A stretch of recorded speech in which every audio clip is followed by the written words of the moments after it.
9 news में आपका बहुत बहुत स्वागत है। मैं हूं आपके साथ अब्रारुल हक रहमानी। दर्शकों, सीएम अरविंद केजरीवाल के खिलाफ जो समन जारी किया गया है, उस समन के जारी करने के बाद राजनीतिक गलियारों में इस बात की चर्चा जोरों पर है, क्या इसका अरविंद केजरीवाल के सियासी जीवन पर एक बड़ा असर पड़ने वाला है?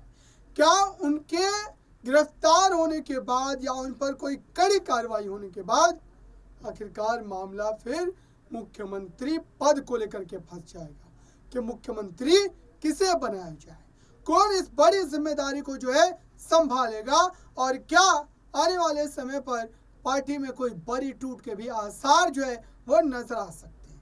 ये एक बड़ा सवाल है, क्योंकि मुख्यमंत्री पद को लेकर के अगर हम बात करें तो आम आदमी पार्टी में गोपाल राय और राघव चड्ढा ऐसे तमाम चेहरे हैं, लेकिन जो लाइन में थे वो तो इस समय जेल में।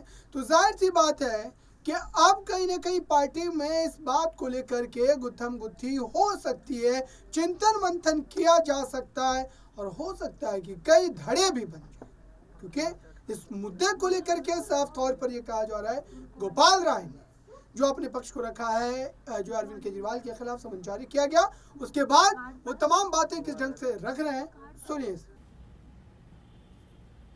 आज सुबह सुबह अचानक हमारे मंत्री राजकुमार आनंद के यहां छापा पड़ गया। न कोई नोटिस, न कोई मुकदमा, न कोई केस, न कोई बात, अचानक सुबह सुबह छापा पड़ गया। क्या करना चाह रहे हो इस देश के अंदर?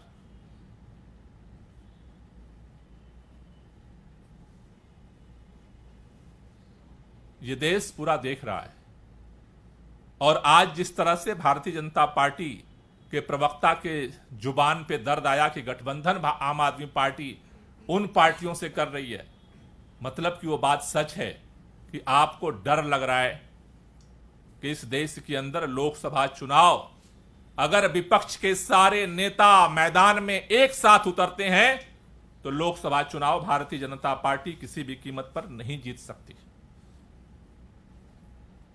और उसकी वजह से आप एक एक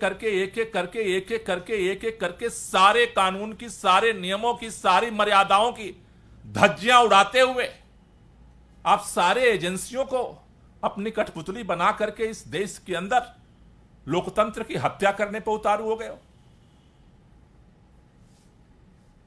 यह देश के अंदर नहीं चलने वाला है। देश ये बर्दाश्त करता है, लेकिन अगर इंतहा हो जाए तो उसका जवाब भी देता है। इसलिए भारतीय जनता पार्टी के लोगों से निवेदन है कि इस देश के लोगों ने आपको सरकार बना करके देश के अंदर चलाने का मौका दिया है, कुछ करिए देश के लोगों के लिए। एजेंसियों के दुरुपयोग करके आप चुनाव जीतने का अगर सपना देख रहे हैं, वो न संभव हुआ है कभी भारत के इतिहास में, और न तो भविष्य में संभव हो सकता है। एजेंसियां नहीं चुनाव जिताती, जनता चुनाव जिताती है। इसलिए इस तरह के जो अनर्गल पलाप है बंद करिए, खुद ईडी बनना बंद करिए, सीबीआई बनना बंद करिए, कौन किससे गठबंधन करेगा इसका डिक्टेशन देना बंद करिए। इस देश के अंदर लोकतंत्र में सभी पार्टियों को अपने तरह से निर्णय लेने का हक है। आज अगर आपने जिस तरह से इस देश के लोगों को महंगाई, बेरोजगारी में जिस तरह से आपने पूरी तरह से निचोड़ा है, जिस तरह से बर्बाद किया है देश को, आज देश के अंदर से सवाल इसलिए उठ रहे हैं।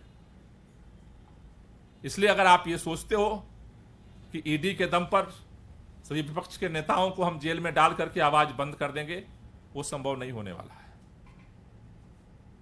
कई बार मैं 3 दिन से देख रहा हूं कि भारतीय जनता पार्टी के नेता 30 तारीख को मनीष सिसोदिया जी का बेल रिजेक्ट होने के बाद सुप्रीम कोर्ट की दुहाई देने लग रहे हैं। 3 महीने लगातार सुप्रीम कोर्ट के अंदर सुनवाई हुई बेल एप्लीकेशन पे। अगस्त में, सितंबर में, अक्टूबर में सुप्रीम कोर्ट ने बार बार ईडी को, बार बार सीबीआई को, एजेंसियों को कहा कि मनीष सिसोदिया के पास पैसा आया, इसका तुम्हारे पास कोई सबूत है? एजेंसियों के पास कोई जवाब नहीं रहा। कभी इधर की बात करते रहे, कभी उधर की बात करते रहे। तब सुप्रीम कोर्ट का हर बार जब सवाल सुप्रीम कोर्ट करता था तो भारतीय जनता पार्टी के नेता सुप्रीम कोर्ट का नाम नहीं लेते थे। आज ये भी यक्ष प्रश्न बना हुआ है, हर व्यक्ति सुन रहा है, क्योंकि जो जो कार्रवाई हुई सुप्रीम कोर्ट के अंदर सब लाइव थी। सबने सुना कि सुप्रीम कोर्ट क्या कह रहा है और एजेंसियां क्या उसका जवाब दे रही हैं। निरुत्तर थी एजेंसियां। आज ये भी हर आदमी सोच रहा है कि आखिर जो कार्रवाई हुई कोर्ट के अंदर और जो बिल रिजेक्शन हुआ, उन दोनों के बीच का तालमेल बड़े से बड़े कानून के विद्वानों को भी अभी समझ नहीं आ रहा। उनके दिमाग में भी अभी दोनों का कनेक्शन नहीं बन पा रहा है। इसलिए मेरा भारतीय जनता पार्टी के लोगों से कहना है, आपको 10 साल देश के लोगों ने काम करने का मौका दिया है। अपने काम पे भरोसा रखिए, अपने काम को लेकर के जनता के बीच में जाने का, चुनाव लड़ने की हिम्मत रखिए। विपक्ष भी अपनी बात लेकर जनता के बीच में जाएगा। जनता फैसला कर देगी कौन सही है कौन गलत है। इस तरह का, जिस तरह का आप षड्यंत्र कर रहे हैं पूरे देश के विपक्ष को खत्म करने का, जेल में डालने का, ये प्रयोग हुए हैं पहले, परिणाम शासकों के पक्ष में नहीं आए। इसलिए आप अगर कोई भी आपको ऐसी सलाह दे रहा है उससे बचिए। लोकतंत्र को जिंदा रखने दीजिए, संविधान को जिंदा रहने दीजिए। ये देश बहुत लंबी लड़ाई के बाद इस संविधान और इस लोकतंत्र को हासिल किया है। इसको अपने व्यक्तिगत राजनीतिक स्वार्थ के लिए खत्म मत करिए। Thank you. कोई क्वेश्चन हो तो ले लीजिए। सर, आप कह रहे हैं कि ये जो समन है गैर कानूनी है, गैर राजनीतिक है, तो क्या इसको कोर्ट में चैलेंज करने की सोच रहे हैं?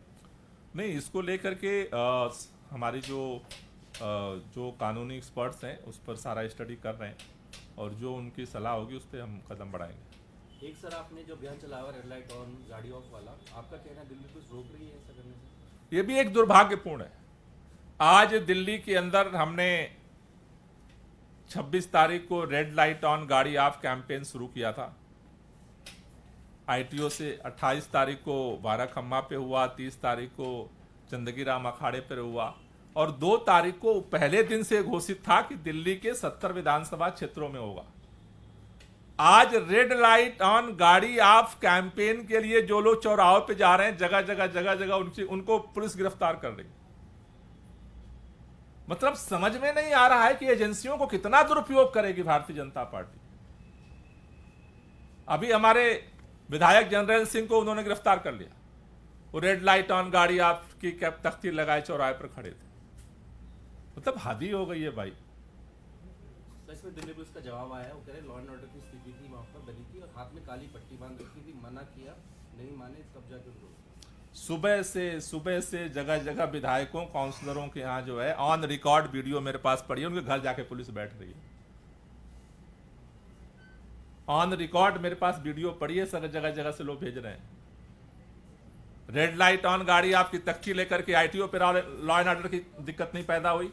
काली पट्टी 12 तो काली पट्टी बांध लिया तो क्या हुआ? अपने हाथ में बांधा था, किस चीज के लिए बांधा था काली पट्टी? किसको डर लग रहा था? काली पट्टी से कौन डरने लगा भाई? काली पट्टी से किसको डर लगने लगा? अगर काली, आप तो घड़ी काली बांधे हो, गिरफ्तार कर लिए जाओगे हैं?